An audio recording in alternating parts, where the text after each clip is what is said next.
साथियों नमस्कार। मेरे व्यंग्य का विषय है लोकतंत्र का महायज्ञ। एक विधानसभा क्षेत्र में थे फुटौलाल। लोग उन्हें प्यार से एफटीवी कहा करते थे। हैं वे बड़े आराम पसंद व्यक्ति। उनकी आरामगी को देखकर टाटा बिरला भी शर्मा जाए। उनको देखकर यह अंदाज लग जाता है कि अब चुनाव आ गए हैं, क्योंकि जब चुनाव आते हैं तब ऐसे लोग भक्ति भाव, सांप्रदायिकता और भाईचारे में डूबे डूबे नजर आते हैं। चुनाव आते ही खूंखार राजनीतिक भी गोवंश का हो जाता है और कहने लगता है, गाय हमारी माता है, हमको कुछ नहीं आता है। गाय हमारी माता है, हमको कुछ नहीं आता है। हम तो सेवक हैं, चाहे जनता की सेवा करें या गौ की। गौ की सेवा करने से मेवा मिलता है, तो फिर जनता की सेवा करने से तो भी आनंददायी मेवा मिलता है। एफटी के 3 बच्चे थे।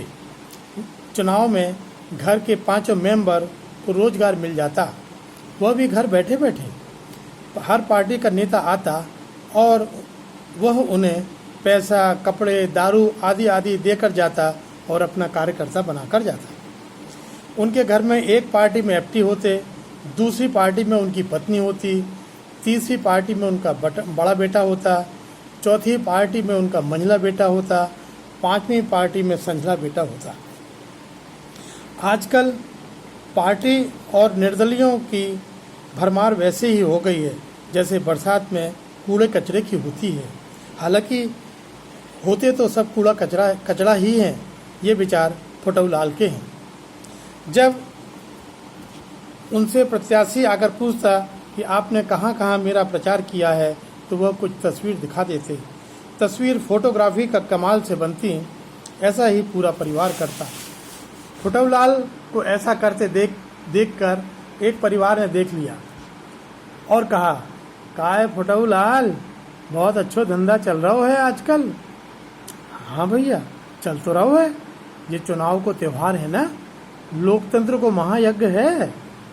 कब तक चल है ऐसो, कछु काम वाम भी तो करो। पत्रकार ने कहा, अरे भैया, आज तक तो हमने कछु करो नहीं है, अब का कर हैं, तो फिर जिंदगी कैसे चलेगी जैसे अब तक चली है।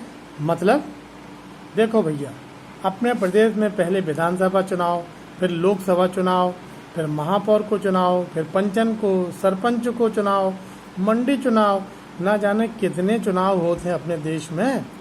सबको हम जैसे कार्यकर्ता ही चाहिए ना। हमारे घर में 5 वोट हैं, 5 और 5 कार्यकर्ता हैं, समझे। इन चुनावों में हमारे घर में महीनों को खर्चा और राशन पानी मिल जाते है। हम लोग तो दूसरे लोगों को वोट भी डाल देते हैं। अच्छा, पर यह तो गलत है। अरे भैया, कमाई को अच्छो जरिया भी तो यही है। जो भी जीतेंगे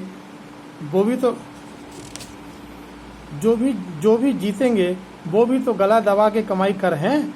अगर उन लोगों से हमने कछु ले लो तो का हो जे है। अच्छा, चुनाव के बाद कैसे खर्चा चलता है, लो कर लो बात। अरे भैया, जो लोग जीत के आए हैं ना, यही लोग हम लोगों को ध्यान रखते हैं, चाहे वे कोई भी पार्टी के हों।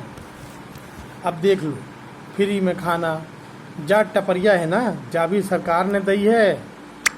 टपरिया में टीवी, फ्रिज, स्कूटी, लैपटॉप, कुर्सी टेबल, गैस, गृहस्थी, कुछ सारो सामान सरकारी ने दो है भैया। इतने तक की दवाई दारू तीरथ को इंतजाम भी हमारे परिवार के लाने करोगा वो है। कभी नोटों की जरूरत होगी तो क्या करोगे। अरे भैया, तुम लोग भी पढ़े लिखे लोग हैं ना, एक ही प्रॉब्लम है उनके साथ, प्रश्न बहुत ज़्यादा करत हो। चलो बता देते, तुम्हारी एड़ी घिस जाए, लेकिन तुम्हारी एड़ी घिस जाए लोन लेवे के लाने, हमें तुरंत ही मिल जाए और वो भी वापस नहीं करने पड़त है, सरकार सब माफ़ कर देते। तो कोई एक पार्टी का समर्थन करो तुम लोग। अरे भैया, का जरूरत है, जो पार्टी सरकार में आ है वही तो हमारा सबसे पहले ख्याल रखत है। तुम लोगों से नहीं, हम लोगों के वोट से सरकार बनत है भैया जी। और कछु पूछने हैं का, वो देखो सामने से एक पार्टी आ रही है। पत्रकार ने देखा, वर्तमान सरकार के एक नेताजी जनसंपर्क करते हुए फुटऊलाल के घर आ रहे थे। फुटऊलाल ने उन्हें अपने घर बैठाया, चाय पिलाई। नेताजी ने फ़ोटो खिंचवाई और सोशल मीडिया पर शेयर कर दी कि देखो मैं कैसे गरीबों के घर बैठता हूँ और उनका ख्याल रखता हूँ। तभी नेताजी के एक टट्टू ने एक लिफाफा फुटऊलाल को पकड़ा दिया। फुटऊलाल ने पत्रकार से कहा, देखो ना भैया, मेरी क्या गलती है? हम जैसे लोगों की फौज ऐसे नेता ही लोग तैयार करत हैं, तो हम लोग काहे ना इनको लाभ लें। पत्रकार लोकतंत्र के महायज्ञ पर मुस्कुराता हुआ अपनी राह आगे बढ़ गया। आपका बहुत बहुत धन्यवाद।